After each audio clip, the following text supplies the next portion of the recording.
Good evening, everybody. Most important thing is Kiran sir, he has spoiled my name. It's not Shubodh, it's Shubhendu. I've told him so many times, but I'm so sorry. No, that's okay. He does it every single time I've told him. Anyways, that being done, I have been riding bikes since late 2000, mid 2000. That's when I completed my 12th standard. My first ever motorcycle, first bike or two-wheeler that I rode was Luna. I don't know, many people of you would not have been born that time, almost 22 years back. The first motorcycle that I ever bought was Hero Honda CBZ that time. That stayed with me for about a year, and then the first generation Pulsar 180 and 150 came out. The 180 first one was the circular headlights, spoke wheels, no self-start, just the disc brake, and that's all. And that thing was mad. That was raw power. I still remember, you open up the throttle, one of my friends, he had a CBZ, and I would provoke him every single time, come race with me, come, let's have a race, let's have a race. He tried a couple of times, then he gave up, because that bike used to cross 80 in the blink of an eye. Open the throttle, within seconds it's done, beyond 80. So the association with Bajaj started then. Right now I have a Ninja 300, which again was brought by Bajaj itself. Kawasaki in India was introduced by Bajaj. I have a KB 125 1981 model in my hometown. I still have not sold it. My uncle has it because my dad does not ride it. So it's a long history with Bajaj that I share. Riding, there's one thing which I would like to probably bring up over here, because it's a customer engagement platform. The way, he said all of the things, those are correct. The important thing is that many a times I have seen it across multiple dealerships. When a new bike is launched, right, it usually takes some time for the bike to reach Bangalore dealership. If at all its dealership is in Pune, Mumbai, it will be much faster.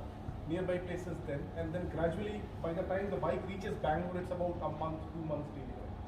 That's the time when you will get most of the customer calls. Everybody will call, madam, do you have the test ride? Do you have test ride? Do you have the bike for display or whatever? Many times I have seen that people would say, no, we don't have the bike, you call us later.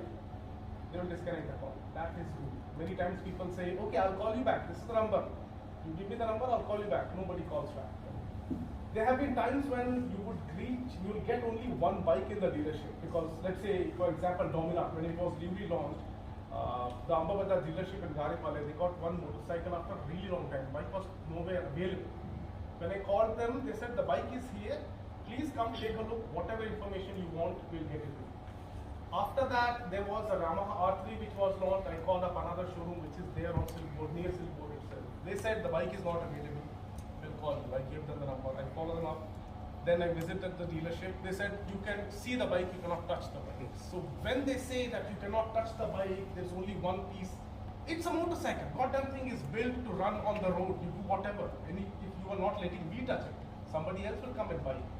If you are spoiling me, spoiling the relation with me as a customer, and then I am a part of multiple riding groups, I'll go and tell everybody, don't go to this Yamaha showroom, they are not keeping the bike. Don't go to this Hero showroom, don't go to this Bajaj showroom, whatever it is. So you are apparently losing the customer. The way he said, it's absolutely true. The customer engagement increases based on one. You sell one product to one customer, you maintain a relation. That customer will bring multiple bikes, multiple customers who will buy one or the other type of relation. That's very extremely important. I've seen it. That the initial rude behavior of saying, no, we don't have the bike, you call us later, and then you never follow up with them. Even if the bike comes, you don't let them watch it, you don't let them buy. Test ride is not available, I can understand, because it's only one. Second thing I've seen is that there's one more pain point which I have noticed is many people will book the motorcycle, but for some reason they may have to cancel it. When they call you for cancellation, have a polite manner. Just because he is going to cancel doesn't mean that he will never buy a bike from you.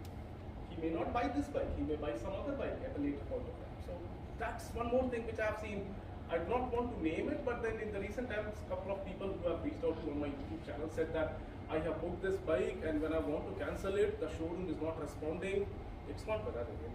It's not I do not want to name them, but that's again a piece of pain point, right? Because many times the decisions change. Like today I want to buy this. Tomorrow I might be in a better position. I want to buy a Dominar. By the time I have saved money for this, I have enough money, I can buy a Dominar. So I want to cancel it. I may not be telling you that I want to buy a Dominar. I'm just saying that I want to cancel the booking of my NS200. But if you say, okay, fine, it will take some time, you come to the dealership, we'll talk to you later, and you disconnect the call, you hang up, you're not talking in a proper manner, that again, when pissing the customer off, and they do not come to you. These are two very important things followed by the service. Service is extremely important, as he said, because buying is one process. Buying takes hardly like what, half an hour, 1 hour's decision, and keeping the bike is going to take years together. Because if I am buying a motorcycle, the NS200 that I had, I did nearly 75,000 kilometers. Only when the engine work came up, I gave up the bike. Otherwise, the bike was ridden. I have ridden in XYZ, every goddamn place wherever you can think of. I have done from here. We would start early morning at 4 o'clock. We'll go to Wayanad, have coffee, tea, breakfast there. We'll go to Udi, have lunch. We come back to Oud, have dinner, and night 1 o'clock return to Bangalore. In a day, we have done 1,200 kilometers. That's not how I've exploited the bike. Finally, when it gave up, so that's when the bike gave up. I gave up on that bike. So. Customer engagement, there's one more thing now that, see, when we started riding bikes nearly 20 years back, there were hardly any riding clubs available across the country. I mean, we started in Bangalore nearly like 2007 when we started. There were not many bikes. But nowadays, biking culture has grown up many folds. Like every corner, we have some set of bikers. And they, when the dealership or when the brand itself starts to organize rides, you know, it could be any ride. It could be a small breakfast ride to nearby places. Let's say you say go to Birdi, we'll go to, let's say there's one famous idli shop there, this side towards Krishnagiri. You have organized small rides, you don't have to do much. Just organize small rides, just say come, everybody join at this point, this point, this point. Decide on 2-3 points, finally you meet up at one point and then go somewhere.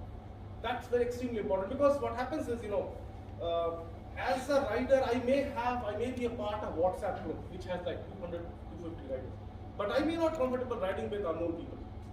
But as a brand, when you organize those kind of rides, not only is it increasing the brand value, not only it is increasing the customer engagement that you're having, at the same time you're building up an entire community among people. Like I will get to know 2, 3, 4, 5 people here, maybe 10 people. They will get to know the 10 set of 10 people. Then they will tell another set of 10 people, okay, these guys are conducting rides, let's go from them, let's buy this motorcycle. And it could be any brand for that matter. That kind of engagement is important. That's gradually growing up. Earlier it was hardly a handful of brands which used to do that, but now recently a lot of brands they are conducting, and it's good that many times, there may not be sponsorship from the company level, but at dealer level, if you can organize smaller rides, let's say whatever it is, like nearby place for a weekend, a Saturday or Sunday, that's extremely engaging. Many people do that, and they would actually appreciate it. So yeah, that is I can probably speak entire day. 20 plus years of riding, I can talk. I'll let you guys ask if you have any questions at all. Any kind of question related to this. Guys, any questions? Either everything was very bad or everything was good. They're awestruck by whatever you just said. Thank you. Nothing else? So, I have a question, okay? Maybe that's a question that's there in their mind also. So, see, I'm also part of riding clubs. I also ride approximately.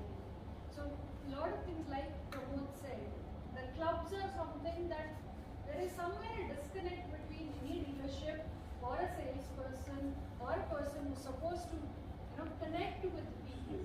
So, how do you think we can bridge this gap? First thing is that as per today, what's going on is, whenever a customer is buying a motorcycle, right, it could be any motorcycle, you guys are maintaining a sales numbers of each individual product. Right? Talk to the customer if they are comfortable with them Guys, being this is for you, please. added to any WhatsApp group. Just ask them that we are planning to start a motorcycle club which will have some rides organized once in a month, 2 months, 3 months, whatever it is. Would you want to join it? If they say yes, you can ask them, okay, would you want to be a part of the WhatsApp group? Once you have a WhatsApp group of like 10, 15, 20 members, not more than that. I am a part of WhatsApp group which has like more than 200 members in every single brand, from Triumph to Kawasaki to Hero, everywhere. When you organize a ride, hardly 10 people would join at the max. Rest of the people will say, hey, Nambarala, I'm not well, this is wrong, that is wrong, I'm not feeling well, something. 10 people would join. So as soon as you have 10 to 15 people who are ready to join, as a part of the WhatsApp group, organize a very small ride. It could be 30, 40 kilometers. Because nowadays, the easiest way to connect to people than email or anywhere else is WhatsApp. You send a WhatsApp message, whoever wants to join, they will join. And another thing is that I've noticed, people like freebies. Right. You organize a ride with 10-15 people. First ride, you give away a few t-shirts. Could have a Bajaj Pulsar branding, whatever it is. You give a few t-shirts. Next ride, you will see at least 20 people will join. You give something else to those 20, next time 30 people will join. This works every time. I've done it with a couple of other brands. And it works all the time because people like freebies. I mean, if you give me a free t-shirt, will I not go? 100% I will do. I'm getting a free t-shirt, God damn it, what's wrong with that? Right? So, yeah, I mean, to answer the question, WhatsApp, start with the people, whoever is buying a motorcycle, if they want to be a part of the group, create a group and then post one ride. And once it starts growing, after breakfast rides, you can probably conduct overnight trips as well. You can ask them to pay a little bit of money while the remaining amount has been shared by others, by the brand or the manufacturer. That works. I would like to add something. So Bajaj used to do this before. I think a few of the old guys know it very well. There was a club called Pulsar Maniacs and Avenger Gods. It was doing great. Pulsar Maniacs with Avenger Gods, we did a ride to Wayanad. It was a 2-night, 3-day ride. People used to participate, and after that, at a point, everything dropped. But there were good active numbers. There were about 30-40 riders coming to every ride. All we were giving, as I told, that we were giving some bands, some basic band with the Pulsar branding and the Bajaj branding or dealership branding. That's what. And when the Dominar launched, we did an idea. We gave a band for test ride call and then Dominar. So that band they can flaunt everywhere. Then I'm a biker, so people love to flaunt all the freebies. And as I told, a Pulsar t-shirt, he would go with that t-shirt to every friends meeting and all. Then he would say, hey, I got a t-shirt from their ride. Then the people would join, as he told. So Bajaj used to do it. I don't know how, why it dropped. I think it has to be reinitiated. No, gradually, as people start getting married, having kids. No, there were new fresh batches were coming in. As I told the data, they were very actively calling people. On a personal level, they used to call. I've seen them calling and all. It was great back then. Anything else? Any other question?